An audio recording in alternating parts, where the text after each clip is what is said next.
And all winter, these fish were out there. Good evening, everyone. Just waiting for a few more people to hop on. So we've been chatting, telling fish. Well, Pat's been telling fish stories. They're envious. That's all it is. It's just envy, Always jealousy. respect your elders. It's ugly thing. So, kind of go ahead and get started get started with some wind and weather coming up. We'll open up with that. It's hot. It's hot. It's going to get hotter. Yeah. But the fish eat twice as much in water temperatures like this than they do in cooler temperatures. They But- have to maintain themselves. But do they eat as often? They have to. So the wind, we have pretty much no wind coming up. Very little wind for the next couple of weeks. Tides were, I just looked at it. I'd say the tides aren't terrible. I mean, we've got No, we're into a new moon. yeah, Yeah. but I mean, even on the quarter moons, there's decent water movement, except for 1 or 2 days. Yeah. It's not obviously the big tides, but there's 2 foot of water movement even We're on the ready quarter for moon. the tide to flip, so we don't have an outgoing first thing in the morning. Yeah, Right. I like that nice cool I wind think coming. we're gonna get that on Monday, Tuesday, Wednesday next week. I think is new moon. Right. Mhm. It's some great tides for that Monday through Thursday. I think Yeah, it's it's a lot better than it's been for the last 2 weeks. yeah. And of course, we'll be in Orlando. Oh, yeah. It'll be an ICAST is coming up. We'll bring you guys a report when we come back with all the cool stuff that you really don't need, but you're gonna Yeah. All the new stuff to catch And many some- more some fish. of the cool stuff that never even makes the shelves. Mhm. Right.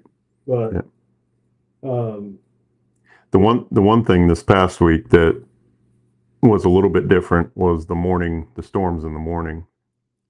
It seemed like we got into that westerly flow where you get, you can see them building out there, and I actually like that because it cools the water down a little bit first thing, and of course, you get around those storms, and it's always low pressure. The only problem with them is this time of year they carry lightning Yeah. with them, so well, yesterday was it yesterday I fished? Yeah, yesterday. Got out there and it was a high pressure. mhm. And I seen some storms building. I'm like, all right, they're coming. And no. Never made it. No, they never made it. So we're stuck out there in a high pressure, high heat, Yeah. Outgoing tide that I don't like Yeah. this time of year early in the morning. Anything that you did like? I enjoyed the boat ride. The boat ramp wasn't busy. You can tell you why I enjoyed the boat ride because it was so freaking hot. When I ran the boat, it felt good. It felt good. Yeah, we're getting into the time of year where you fish for 20 minutes and you just move regardless. Right. It doesn't matter if they're biting or not. It's just too hot to sit still. Or you jump in the water. You jump in the water. But if you're up along the edge, fishing rock and stuff, that's a little tough It was one of sometimes. those days where clients on the boat says, this beats the day at work. Yeah. The famous saying. Oh, so you're having a bad day at fishing. Huh? That's what you know. So I said, well, what if this is your job? Yeah. Does it now? Yeah. Well, you just don't mention that. I just, I'm going to keep it real. We didn't have a good day. Part of it. There was a lot of bait. Not a lot of activity. Well, I think this time of year you have very, very specific windows. Right. And as guides, we can guide people towards those windows, and like say they want to fish, you're like afternoon's gonna be a little better. They just may not be able to do it. Well, and that's something that is always a struggle. Is Mm. Most people think, well, the fish are going to bite early in the morning when it's cool. Yeah. Yep. And that's not the case. I mean, Not always. yeah, not always. Let me rephrase that. Not Yeah, always. not always. So Pat and I, we fish the tides. I know you fish the tides. Mhm. I don't care if the best tide's at 2:00 in the afternoon and it's 110 degrees. That's what I want to fish. That's Yeah. right. Yeah, and like I said, that we know when we should be there. The client schedule doesn't always facilitate that. Sometimes they need to be on an airplane at 2:00. So Or they're reading everything. Yeah, they're exactly. watching YouTube. yes, always listen to the guide you're going out with. Well, I listened to, before I ever got into the saltwater business, I read everything that was written about bass fishing and freshwater fishing. I subscribed to 7 different fishing magazines, and for 13 years I had them on my desk at the roofing company that I worked with my dad. So I read everything you get your hands on, and Yankee Outdoor Writer's favorite comment was, "You need to fish early in the morning when it's cool and late in the evening." Well, the fish don't know that. And I caught my biggest bass and I caught my biggest trout in the middle of the day on the hottest days. I caught more big trout in the summer than I have in the winter. Yeah. But now I don't go back in the creek, so I'm not talking about creek fishing. But on the general Gulf, like I said, the biggest trout that we caught would be in the hottest part of the day at least. And if that tide stopped, that high stopped, late morning, like 11, 12 o'clock, midday, caught a lot of good fish right then. It's about the light. It's about the fact that heat don't change.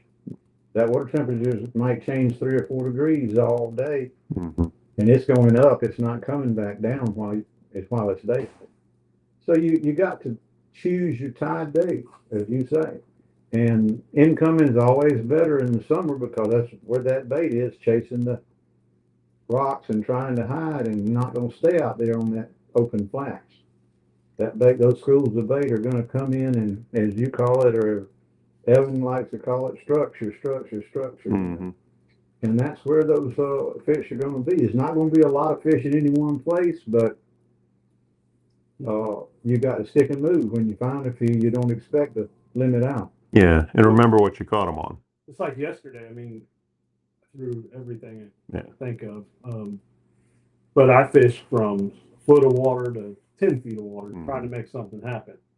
And the fish we did catch was all in 2.5 feet of water. Right? Yeah. You know, but in your mind, you're thinking this water's 90 something degrees. You know, you need to be out deeper. Right. You know, and the bulk of the trout's probably out deeper, but at that moment, if I'm catching fish, why did I leave fish then? To prove it. Yeah. But it's not like we were putting a bunch of cubes in Yeah. the boat, so that's why I did. But Well, the bait was there. You know. Yeah, I mean, water temperature is a big piece of the puzzle, but a bigger piece is probably, moving water and food. I mean, food's always a big part of the game. I mean, if they don't have anything to eat, there's really no reason for them to be there. and the cold water is important because they're not moving as fast in that warm water. Right.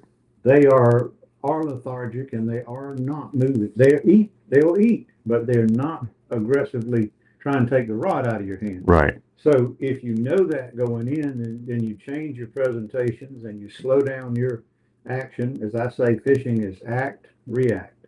You've got to match what he is willing to react to, where you're blowing by him. Yeah. It's just like cold weather. You cannot fish too fast. I think this time of year, that's why cut bait becomes a big piece of everybody's arsenal, because you're throwing it out there and it's just a slow. Most of the time, you'll feel a little peck at it, then all of a sudden the rod will just start moving. You'll just feel that line moving to left, right, whatever. It's not that vicious strike that you get in the spring and fall. It just kind of gets heavy and away it goes. But the cold water is going to be very important for keeping trout.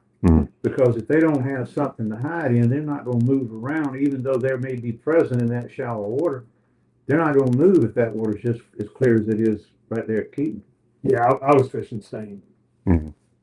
Yeah, it's absolutely paramount to the success. I had grandpa and two grandchildren on the last trip, and 9-year-old and 15-year-old. And I already knew the trout was going to be tough. I'd fished the day before. I had limited out, but I did it in about 40 minutes. So I knew where I needed to be and what time I needed to be there. And I came in early and fished the last of the income instead of the first of the fall. And I was right. By the day before, I didn't get to my fish until the water started out. So I said, well, I'll bank an hour on this side and I'll have a 2-hour window. And we didn't fish for about 20, 30 minutes of the other time. We threw back 9 reds and kept 3. We had a 29 or 30, I didn't measure it, but I know it was well over the slot, around 29, 30 inches. The young one caught both the boys caught their first redfish ever. And the 9-year-old had a 26-inch one, which like to broke his brother's heart. His brother did not want his little brother to beat him. And but the point was, those fish, those reds were real active and real aggressive. They were coming for your pop. If you popped it right, or the child popped it right, boom, they showed up. And I was throwing live bait. I don't use cut bait when I've got a bite on the live. Now I'll fish it if it's blowing 15, 20 knots. That's when I pull out cut bait, because they can't see a live pinfish. The mirror effect's gone in that much blow. But I cut a couple of pinfish and used what these locals call shiner tails. I call them pinfish strips. But anyway, I fished that the day before and I caught 2 catfish on the so I put that down pretty quick. Didn't matter to them whether it was the belly strip or the back. I caught catfish on the gold spoon. I caught catfish on gulp. I caught catfish on cut bait. I caught catfish on pinfish. You were just the catfishing fool. Yeah. I felt like. And he said he didn't catch anything. Thought you were kin to Joel. Well, like I said, the key is I was in 2.5 to 3. You said that's about same depth.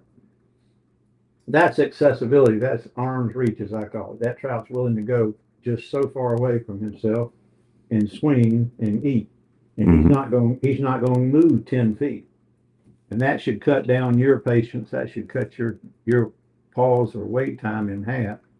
And if he doesn't show up, give him the full 10 seconds and then move it. Mm-hmm. Don't wait 30 seconds. My technique is real simple.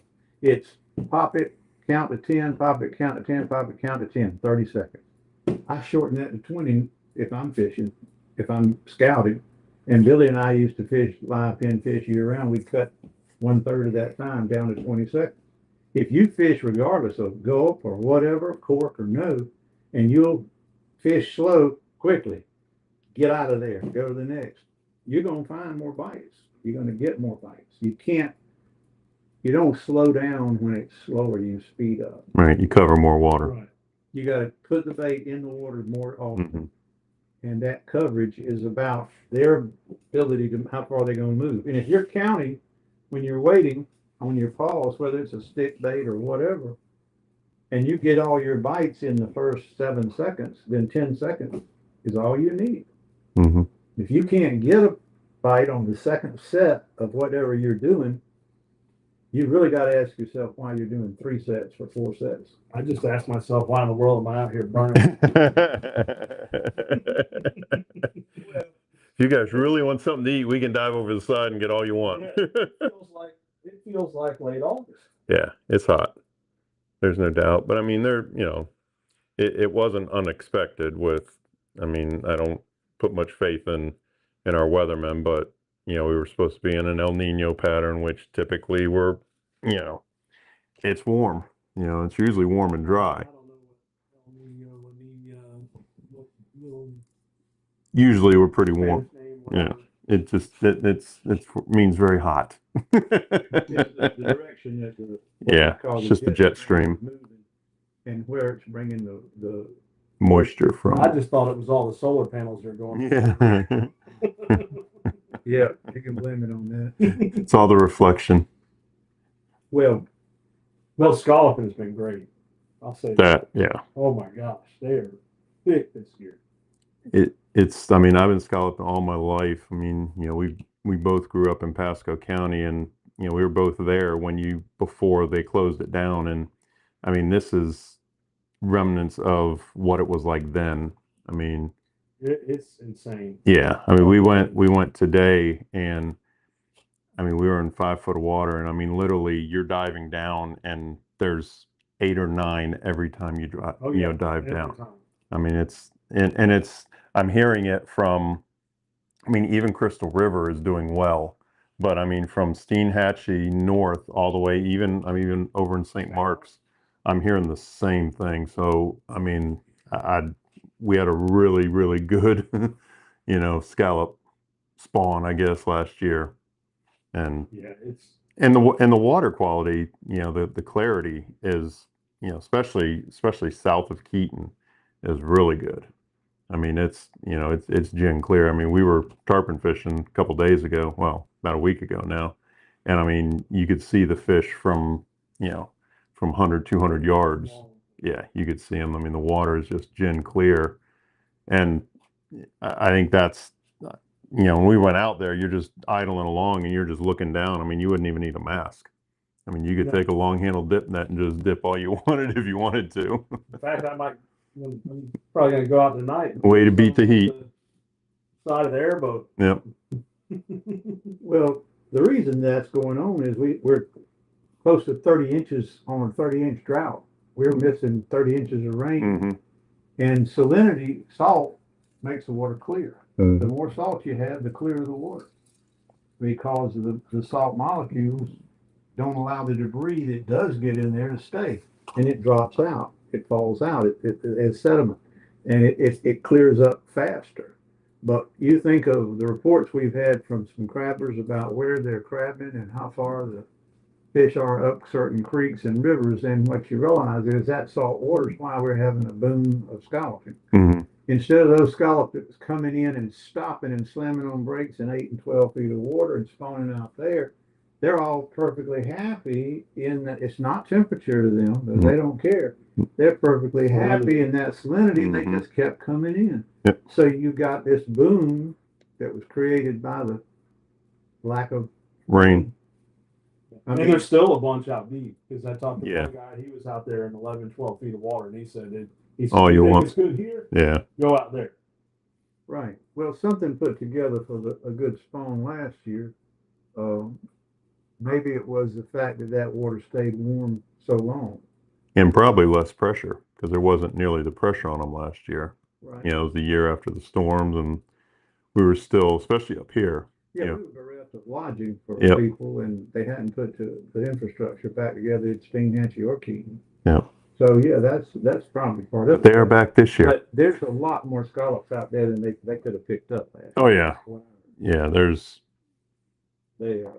It's crazy how many are there. I mean, like I said, me and my wife and her mom and dad went out today, and we've all scalloped for many years, and I mean, it was amazing the amount of scallops that we swam over. I mean, I did it. We were out last week. I had my granddaughters and grandson here, and I didn't even have a mask. And we went out there just so they could swim around, and they had a mask and could see them. And I was able. There were so many I could go down without a mask and pick them up. That's a lot. Yeah. Do you open your eyes and look in that salt water? Mhm. I wouldn't be able to do that very well. Yeah, it only burns for a second. My eyes don't like that salt water. No. But yeah, I can remember years ago going right out the Deagle. I remember Benji Tootin said something about he was going right at the beach, and then I lived on the house next to Marla Hargesheimer, so it was the second house on the beach. And I heard a mouth running, and I said, "Damn, that's Benji." And I looked out there, and he didn't have a big old contender then or whatever, and he was literally 400 yards from my house. And I could recognize his voice and him yelling at the youngins or whatever, and they were picking up scallops right there. I went out with a friend of mine that I graduated from USF with, and I popped up one time and I said, "Well, I got 9 on that breath." And John looks at me kind of funny, and I came up and I faked it. I went, and I said, "That's 14.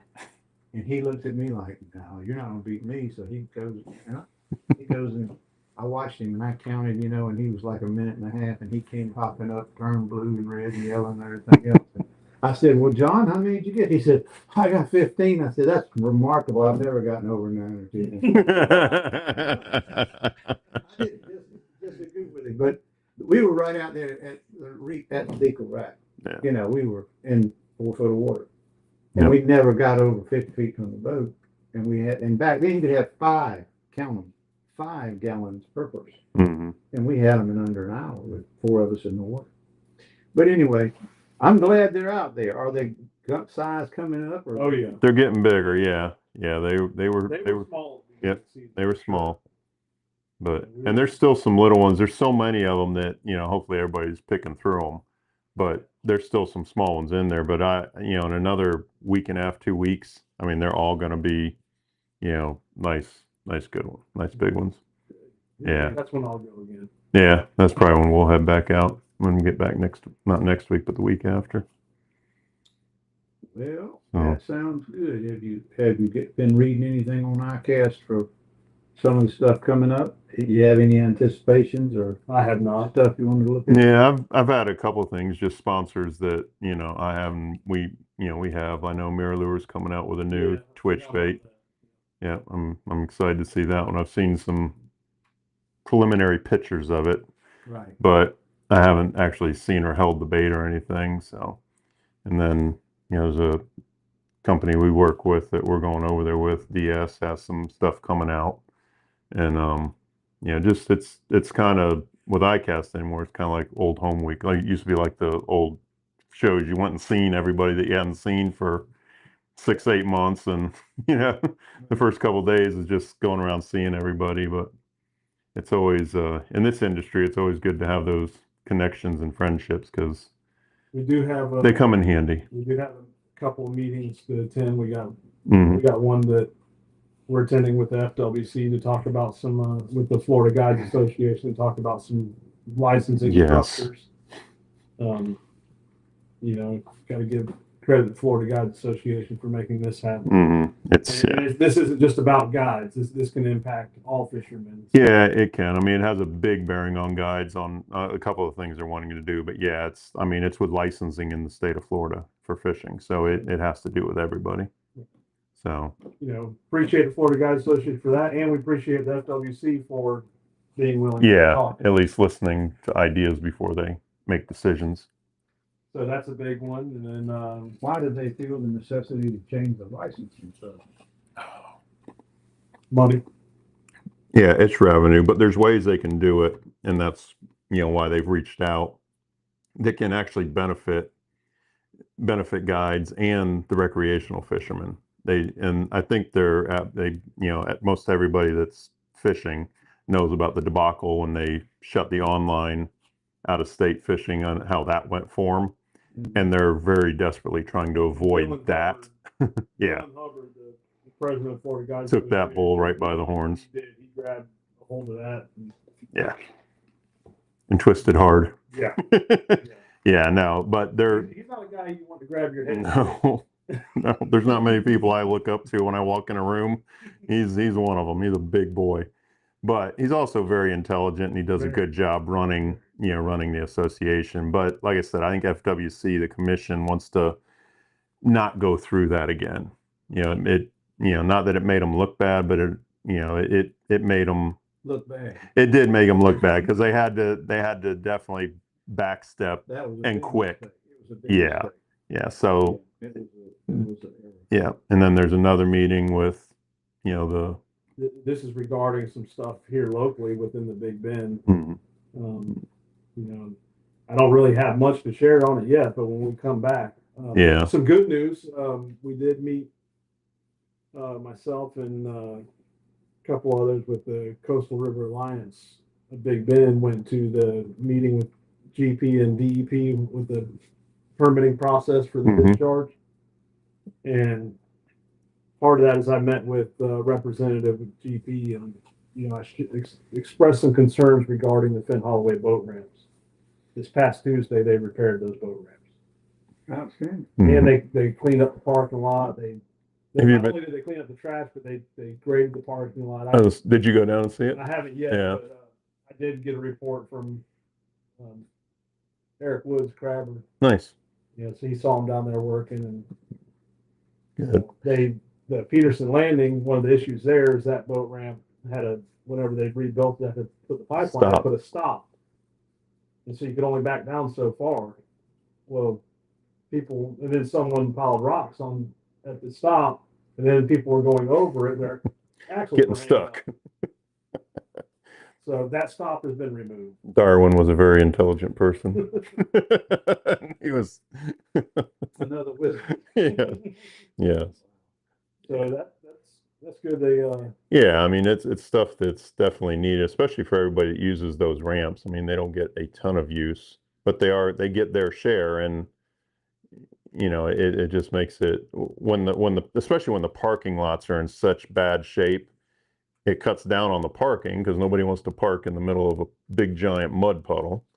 And it's hard on vehicles moving around in and out, and you get, I mean, they can get muddy. I mean, and most people have trucks, but still, it just becomes much more usable. 3-foot hole in the middle of that. Oh, Yes. At least. Yes. Yeah, that's ridiculous. Yeah. It just makes it much more usable and much more, so a much better situation. You and I have been pretty active in many meetings here recently. Mhm. I was always one of those that's not going to do any good, but we keep going, we keep voicing our concerns, and it may only be 1 or 2 out of 10. Yeah. But it's we're seeing something. results. Yeah, it's something. And it's one of those things, if you don't ask, you're never going to get. I mean, they're not going to offer it up, but if you do ask, and with GP situation, they're trying to, make their black eye as little as possible. So, the little things they will, like that doesn't cost, it doesn't cost them anything. No. And very it's very appreciated. Yes. Yep. Yeah. And there's, I mean, and it opens the door to communication, and also down the road, if there is something else that could be done or we would like to see done, at least that, that conversation is there. Well, you establish a stakeholder's identity that you otherwise would not have. Right. Right. And you get invited to the Mm. discussions on issues that they never have been asked to show up at before, like when we went to the seagrass. Seagrass, that's right. The Seagrasses symposium was the best organized and least waste of time that I've ever had. As far as it was all new and innovative, Yeah. everything about it was positive. And Justin that we met with there, that's who Yeah. Greg and I are meeting at ICAST next week. And the other part of all the work that they do, and I know it's kind of hard, but if they do that, whether you do it on social media or whatever, I mean, you don't have to be gushing or anything, but a simple, thanks, looks great, really appreciate it. I mean, they see those things, and the next time you ask, they're not, everything they're seeing isn't negative towards them. They see a little bit of love, and they're more willing to do things. Now granted, I'm with everybody, they should be doing these things. However, when the big dog's in the room, you do have to make friends with it and pet it. Oh yeah. You can't just keep kicking it and expect it to go away. So Yes, so a lot of stuff happening next week. Mhm. Probably won't be. I know I won't be fishing much next week. no, I got to fish on Monday, and that's it. I plan to go, trying to go Tuesday, but I hear you haven't confirmed it yet. No, I'm fishing Monday. That's great. Yeah, if there's a week to fish, it's next week, and Yeah, I know. That's I was able to squeeze Monday in, and then it's Tuesday. We got a meeting, and then off we go to ICAST Tuesday afternoon. well, I'm scalloping tomorrow at 1 o'clock. Then at 8:30 at night, I'm gigging. Then I'm scalloping tomorrow or Saturday morning at 9 o'clock, and then I'm gigging Saturday night. I grew out of that. Well, I know exactly where you. I know. are stacked I could be pushed back into it pretty quickly, but yeah. But, What so, what are you gigging? When you go gigging? A lot of people. What do you gig? so honestly, everyone thinks of flounder. And Mm-hmm. we have flounder here. Mhm. And my wife will tell you, back when I used to gig quite a bit, I would get a limit every night. Yeah. But I'd be out all night. You So know, my question, because I've bow fished quite a bit, but I've never done a lot of gigging. So obviously there's a size limit on flounder. Yep. So when your client is up on the front and that flounder's laying there, I've done it enough to know that the flounder will just lay there. Do you walk up and say, he's good? pretty much. Pretty much. You know, I err on the side of caution. Well, You yeah, know, I assume he's really got to look like a keeper. Yeah, he's got to. The biggest problem, and here's the biggest problem with gigging, especially flounder, Mm. taking people who just wants that experience and never done it, they just can't see him. Right, They can't see him like I like can. we see him. Yeah. And so, and in this area, especially this time of year, you know, it's The water's a little darker. well, right now it's clear. Yeah, yeah. But wind is a big factor. Oh, yeah. Yeah, you Little gotta have the ripple. perfect You got to wind. have a Yeah. flat night. So tomorrow night, it's calling for perfect. Hmm. You know, Saturday's going to be decent.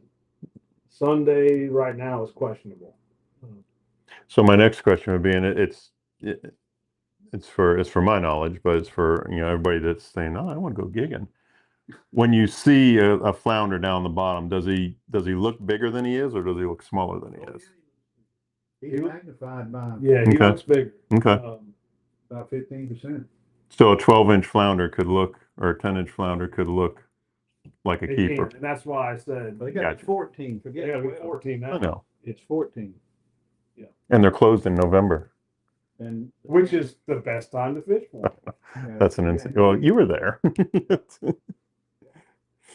That's why they closed it then. So, but what I tell everyone, Big you know, dog. if you go out, consider flounder the bonus. Yeah. Because if you haven't done it, you don't have the eye for it. It's not easy. So Our you're area.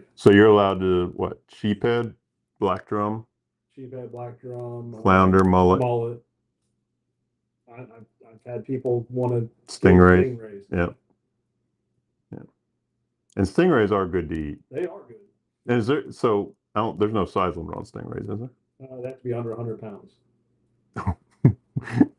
Well, I can pretty much guarantee you I've seen what happens if you try and gig one that's over 100 pounds. So I had someone, and here's something a lot of people doesn't know: you need the right tide for gigging. Oh, I would imagine. Absolutely. Yeah. You know, Yeah, you get too much occasionally- water, you can't see. Well, you also, depending on, just like any other fish, the tide's going to depend on the location Where they the are. fish are. Yeah. You know, because the flounder's just laying there, hiding, waiting for something to come by. Mm-hmm. So you get the best time is the slow Outgoing. incoming or outgoing. Okay. If you're in an airboat, that outgoing Mm-hmm. would be very good. Yeah. You know, or if you're in a regular boat, you You got to be where you can get out. gotta Now, in a regular boat, if you're running a trolling motor, I like that incoming. Yeah. It's And it's dark, so it's cooler. it is.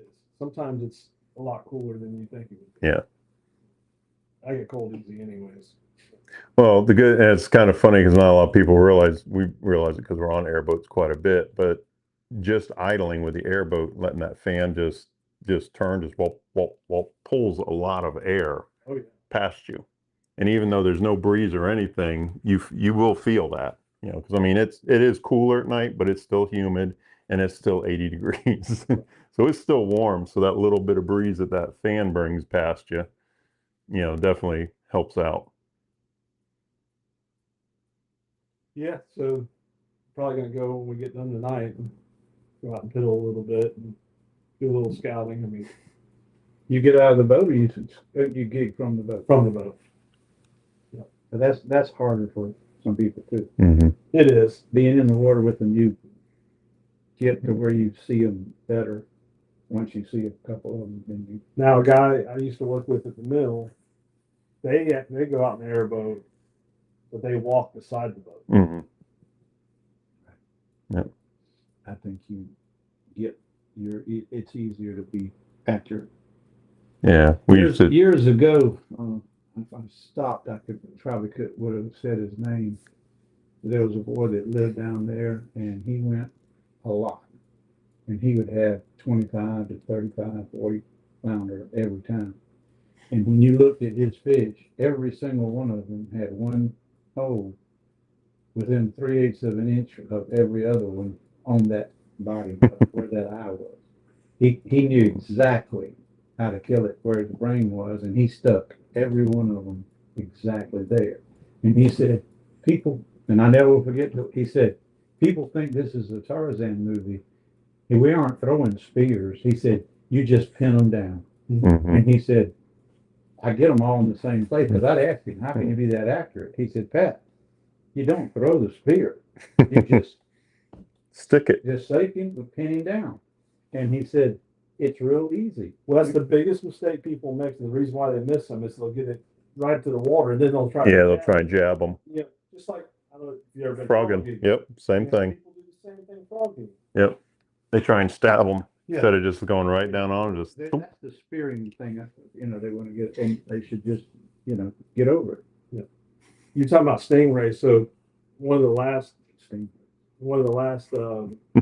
gigging trips I did was a couple of years ago, and I told him the tide wasn't right, but right. He Got to go. He had to go then. Well, here's the truth. He couldn't get his wife to go along if we started that late. So we started early, knowing that we weren't going to do very well. Mhm. But that was the way to get her on the boat and keep her out there. Now she's stuck. But anyways, we're going along, and That just sounds like a bad deal fixing to happen. well, it worked out for him because right at the end, we're going along, and I knew they were going to be in that general area because Mhm. the tide was getting right. And get right up there, and I could see a flounder off in the distance. He hadn't seen it yet, but I'm easing up there to it, and he looks over, and there's a 50-pound stingray. Oh, He couldn't stand it. He just turned around, bam, hits it, and it goes nuts. Mhm. Pulls the gig out, and he's like, "Is it going to make it?" I said, "No, it's rolling upside down right there. Let's go get it." It was 50 pounds, Yeah. and Oof. so we put it in the boat. He said, "Well, Wait a minute, time. Did you make sure it was dead before you put it in the boat? We're on a podcast here, and I'd like for you to I not just encourage people to grab a live 50-pound thrashing wounded stingray. It's that age old thing. Know your limitations. So what I did is I gaffed it, pulled it up beside the boat, took the pliers, ripped the barb off. You remember my gaff story, right? Yeah. But there's a YouTube video out there. He still didn't say whether he was dead. It was very stunned. He's still alive, but it was very stunned. All right.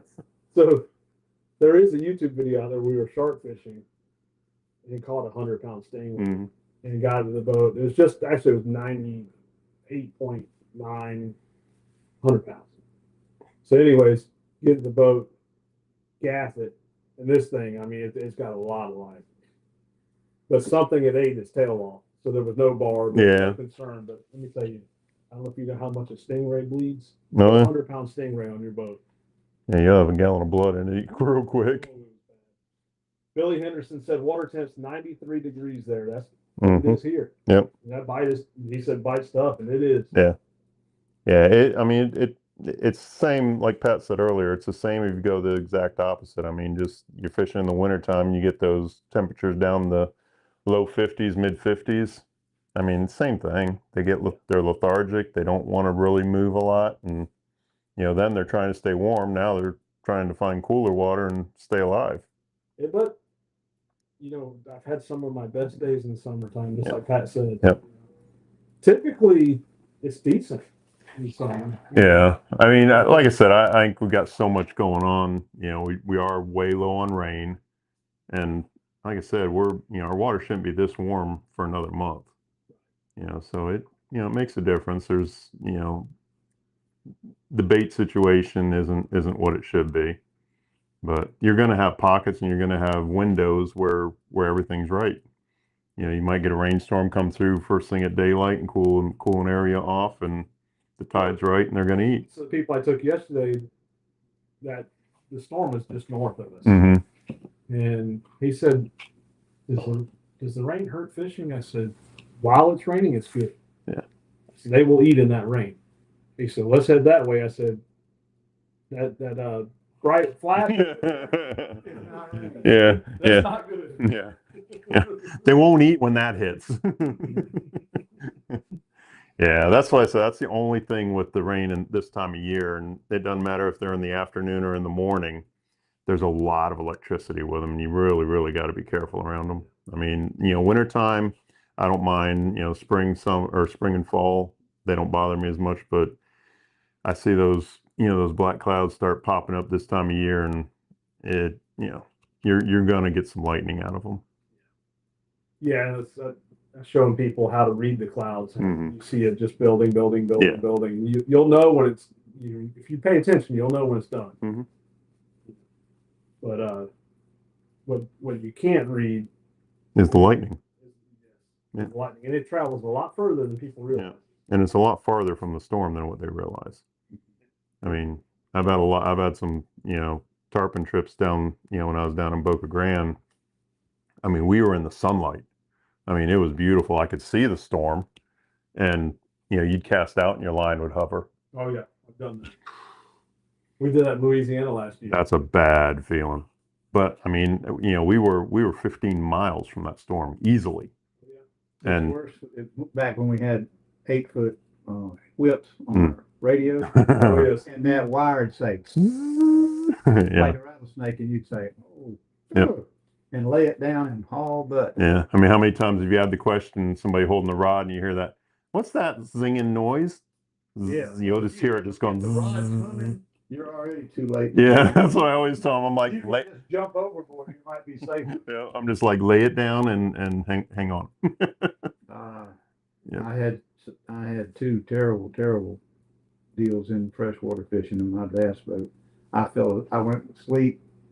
I said, I got to go to sleep. I had been up for 3 days and fishing 14-hour days. And all of a sudden my partner says, Pat, wake up, Pat. My rod's humming. I said, what?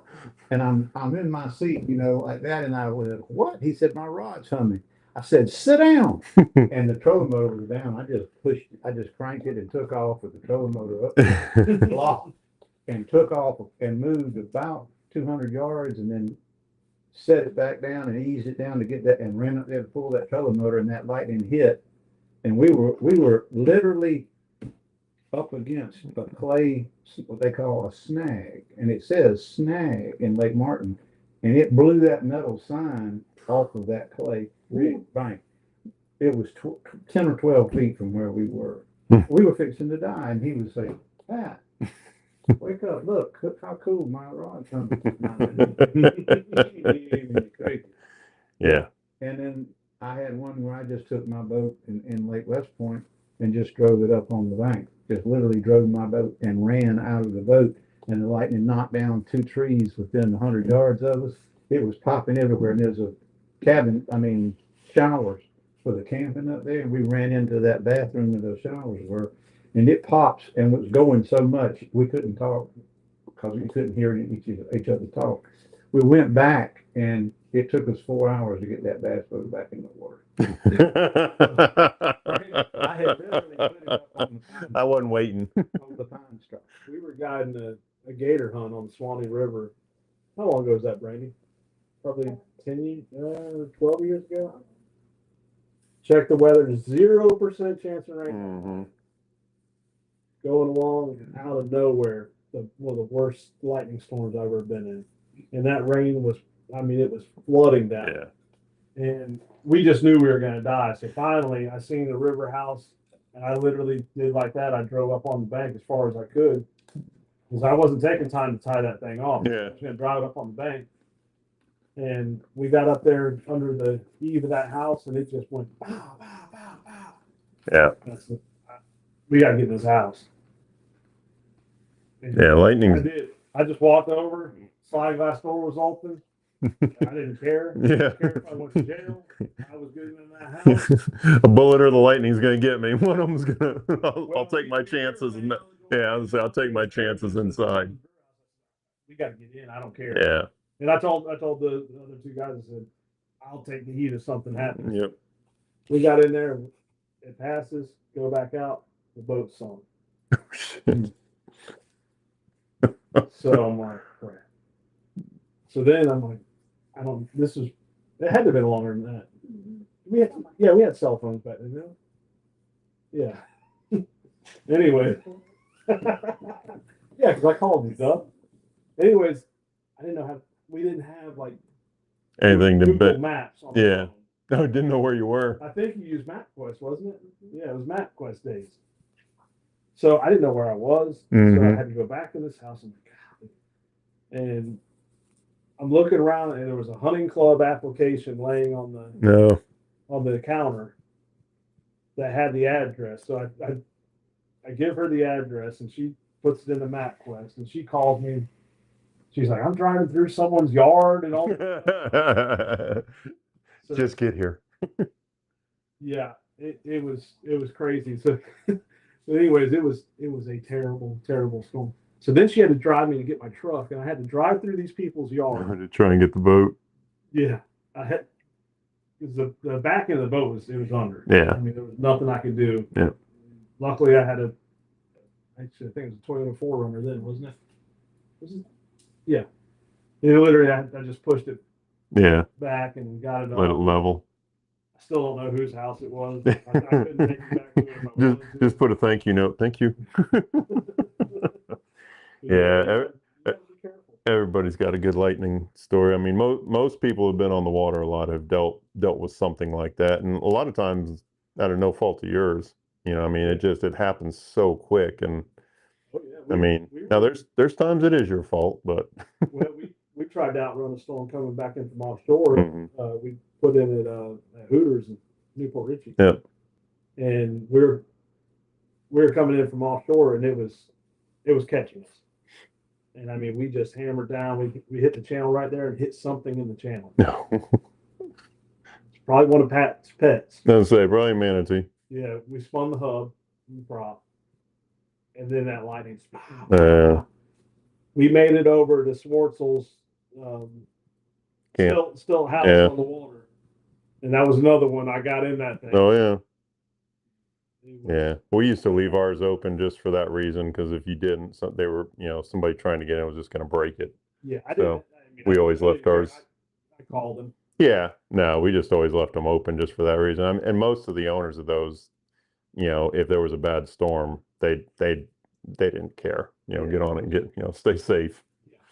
But yeah, I've always said this forever, that if you ever want a realistic weather report for an area, call a guide, especially one that's been there for a little while. Oh, yeah. I mean, they can. It's like I told someone the other day, we've got to be weathermen, we've got to be fishermen, we got to be entertainers, we got to be psychologists. Yep. And businessmen. Marriage counselors, babysitters, and chauffeurs. Get those three. And magicians. Yeah. Wizards anyway. I tell them I'm not a genius, I'm a wizard. Oh, that's You kind of look like Gandalf. thanks. We're Yeah. gonna get Pat a pointy hat now. Next one is stick. With a little star on the end of it. Get me a kilo. Oh, we know what you're gonna be for Halloween this year. Anyway, the Scottish walking stick with a ball on the end of it, whacking. So what do you plan to do on Tuesday if you go? If I What's your go? game plan? I'm thinking that I will go out on the edge of some troughs up north and bounce any part of the tide that's not the last hour or so, and then go in on the last hour, because I don't expect those fish to be feeding before that. The exception would be if we had any breeze or indecent breeze from the southwest that would push that tide earlier, then I'd show up earlier. Yeah. Anytime. And one of the things I do with storms is I'm not recommending this, but if you have the cojones for it, I like to play on the edges of those. If the breeze is coming from offshore, then those clouds are building and raining on land, and they're 90% not likely to turn around and come back to you. Right. So you can play the draw. You can get up there where you have the ripples and the waves from the draw of that thing and get on the outside edges of it to start with and find a bite usually going on if you can see that it's big enough to last an hour. So Right. the ones that pop up and are here and gone, Yeah. you know, in 20 seconds, Chasing 20 your minutes, tail. there's no point in fooling with those. But the larger ones that are building, but you can recognize when there's ice forming up at the top of them that they're still drawing. Until that dome crashes, they're gonna draw. Mm-hmm. And I've had good days playing the draw on 2 or 3 of Oh, those yeah. heads. Oh, yeah. But We all do it. It's something we never really talked about either. Yeah. I mean, you got to figure it's, you know, you got a lot, your pressure has definitely dropped down after that storm's gone through or as it approaches. You know, your pressure drops, your temperature drops. I mean, and you get the breeze, so you start getting the, you know, the ripple that you're looking for. well, you're getting it from the right direction too. Mhm. It's from offshore in, Right. which is moving that bait around that may or may not have moved had you not had that extra. Yeah. And what is there is getting pinned up against, Right. you know, whatever structure. It's getting pushed up, and Mhm. it's also getting moving. It's having to move where it might not otherwise. Right. Yeah. One of my favorite things to always do, whether it was, you know, whether it didn't matter how I was fishing, but if you had fish in a little, like I always called them cul-de-sacs, Right. and you had that wind blowing into it, and you just had that little ripple just kind of bouncing off the edge and everything. You know, you'd always see those, whether it was ballyhoo or mullet or whatever, you just watch them up there kind of bouncing in the waves. Man, it was always game on. Yeah, it was game on. I mean, just the movement of everything happening there. Just you bait would hit the water and get hit. So before we wrap it up here, I want to talk about something, and I think we mentioned it, but we got a podcast coming out, an audio podcast. Mhm. Well, it'll be video too. So we're gonna have a YouTube channel with that, but it'll be on Spotify, iHeart. Yep. We actually interviewed Pat for it was probably what an hour and a half. It was like a day and a half, wasn't we it? went all the way back to the early 1900s when Pat first started fishing. Yeah, using hooks we made out of bones. You know. Horse-drawn carriage to launch the boat. No, we didn't have. You know, as a donkey. Yeah, we didn't have a horse. It was a goat. Ox cart. But that will be coming out soon, Mhm. so keep an eye on it. And it won't be next week because we have No, we'll it'll. get a few more episodes. Yeah, yeah. Captain Billy Henderson's we're gonna get him on there We're gonna try and get some of the more colorful personalities in the area, like that. like Pat. Pat will be the standard bearer. No, I really enjoyed that because we got to learn Well, where Pat came from. yeah, and the best part about it is we know Pat, so we're around him quite a bit, and you know, God knows I worked with him for 3 months, so I've heard a lot of these stories, and they're still very interesting, but a lot of people haven't. And you know, one thing Pat is for sure, and it's why he's a very, very good guide, is because he's a great storyteller. And he does have a good memory. He does. He does. He hasn't lost that yet. For the good part. Or he at least makes the same story up every time. Exactly. I always say that's how you know it's true. If you hear a story 3 or 4 times and it doesn't change, sometimes the names change, but most of the I can time. tell you mine's going to change because I can't remember what I had. No, I'm the same way. Right. Well, that's coming. It's coming for you. You know, I have them get on the boat. I meet them as they're coming down the ramp, or as they get on the boat, and I turn around. Everybody gets sitting down. I say, "Well, I've got before I give you all the story. I said, what is your name?" Yeah. And they look at me like, "What in the heck is wrong with this guy? How old is this guy?" You know. And I said, once I write it down one time and read it, I won't have to look at the dash again. But I keep a pencil and just write it on my console. And once I see it, I've got it. There is not a guide in this industry that, I mean, that is one of the smartest things I hear, because I've been a guide for, I mean, they're Hey You, you know, and you know, I mean, there's some other colorful names, or if they call each other by name a few times, Oh, you know. it'll be her. Yeah. Her. You. Her. Yeah. Her. When I didn't, I remember one guy did it all day long, and I said, finally, I walked right in front of it. I said, her, what in the hell is your name? I did, because he was not going to say it, you know. Well, 3 hours, 4 hours later, and I finally went, what's your name? this what in the hell? Well, I literally, when I fished with bait down south, I would literally put different colored floats on every rod. And they always thought it, so they knew who was what, and it was me. Because then, you know, I wouldn't know their name, and they'd get in a bite. I'm like, hey, yellow's down. Oh, I never would have thought of that. I put a different color in the middle so that I know which one who is down, which one is what. You know, if you've got a different color in the middle than the two ends can be the same. Mm-hmm. And then that different color catches all the fish, and they think that you did them dirty. Oh, Oh yeah, always. Oh, I've had them do it. Say, you can know, I get that color float?